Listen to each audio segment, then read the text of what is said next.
Hey guys, my name is Marielle, and after watching Chimamanda Adichie's TED Talk about the danger of a single story, I realized how powerful stories are in shaping how we see people and cultures.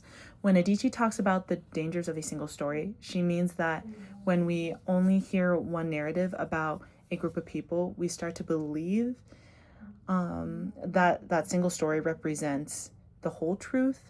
This can lead to stereotypes, prejudice, and even more discrimination because we begin to see people based on their limited and inaccurate information instead of their full humanity. Adichie explains that when one story becomes the dominant narrative, it often reflects the perspective of the dominant culture, while the voices of the other groups become ignored or marginalized.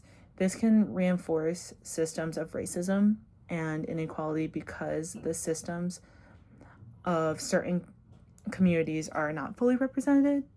When we can only hear one story about a place or a group of people, we miss the complexity and diversity of the group as a whole.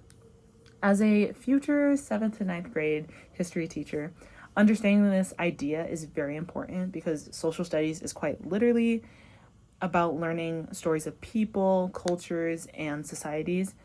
If I only teach history from one perspective, then my students might develop stereotypes and misunderstandings. So, for example, if my students only learn about indigenous people during early colonization and conflicts that they were involved in history, that becomes a single story that ignores their culture, contributions, and modern communities within the world. So, as future educators, I think this is important to know this concept because we also have a responsibility to sort of be like allies to our students whose voices are often overlooked. So that means challenging stereotypes, including diverse perspectives in the curriculum, and encouraging students to question the stories they hear.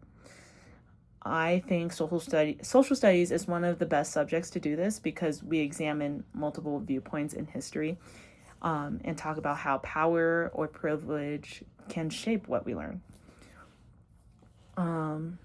Overall, I think her message reminds me that teaching isn't just about sharing information, it's more about making sure students see the full story. And for the question, after watching Adichie's talk, I started wondering what stories or perspectives might still be missing from the history curriculum we have been taught growing up.